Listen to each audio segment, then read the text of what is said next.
Israel Hamas युद्ध से middle east में फूटा जंग का ज्वालामुखी अभी भी धधक रहा है। हालांकि हिजबुल्लाह और इजराइल के बीच में युद्ध विराम तो हो गया है, लेकिन मौजूदा हालातों को देखकर ऐसा लगता है कि ये समझौता ज्यादा दिन तक टिक नहीं पाएगा, क्योंकि इजराइल बार बार लेबनान के भीतर हवाई हमले कर रहा है। आईडीएफ का आरोप है कि हिजबुल्लाह युद्ध विराम का उल्लंघन कर रहा है और इजराइल को युद्ध विराम समझौता लागू कराने का पूरा अधिकार है, चाहे उसे सेना के दम पर ही क्यों न किया जाए।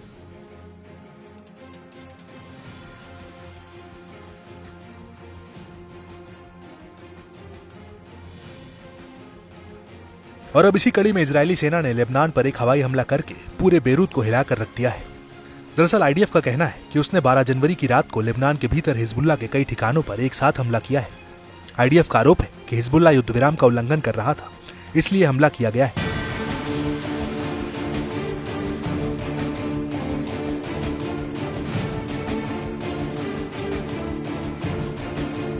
इजराइल का यह भी कहना है कि उसने यह हमला इसलिए भी किया क्योंकि युद्ध विराम की निगरानी के लिए बनाई गई व्यवस्था हिजबुल्लाह के उल्लंघन को सामने नहीं रख पाई है, जबकि इजराइल ने हिजबुल्लाह द्वारा युद्ध विराम उल्लंघन की जानकारी दी थी।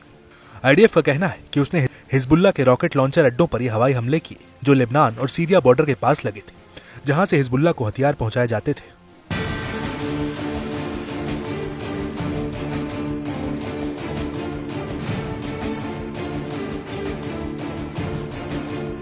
वहीं दूसरी तरफ इजराइल की सरकारी न्यूज एजेंसी का कहना है कि इजरायली जेट्स ने पूर्वी बाल्बेक इलाके में जानता के पूर्वी इलाके में हमला किया है।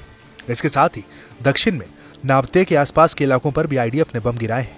आईडीएफ का यह भी कहना है कि उसने हमला करने से पहले इंटरनेशनल व्यवस्था को हिजबुल्लाह के युद्ध विराम की जानकारी दी थी, लेकिन उसे रोकने के लिए कई बार इंटरनेशनल तंत्र को इस बात की जानकारी दी, लेकिन इस पर ध्यान नहीं दिया गया। इजराइल के सामने आने वाले किसी भी खतरे को खत्म करना जारी रखेगी और युद्ध विराम समझौते में तय की गई बातों के खिलाफ अगर हिजबुल्लाह फिर से अपनी ताकत दोबारा जुटाने की कोशिश करता है तो इजराइल उसे रोकेगा।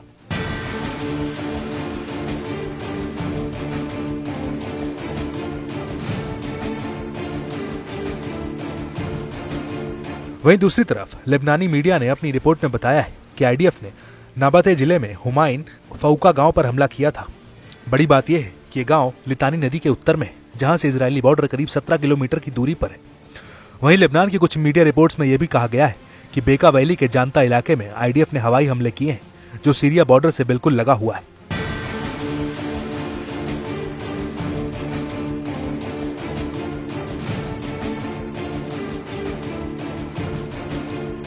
इस सब के बीच आपको ये भी बता दें कि 27 नवंबर 2024 को इजराइल और हिजबुल्लाह के बीच 60 दिनों के लिए युद्ध विराम समझौता हुआ था, जिसकी मियाद 26 जनवरी 2025 को खत्म हो रही है। इस समझौते के तहत हिजबुल्लाह को लितानी नदी के करीब 30 किलोमीटर तक पीछे जाना था, जबकि इजराइल को 26 जनवरी तक दक्षिणी लेबनान को खाली करना था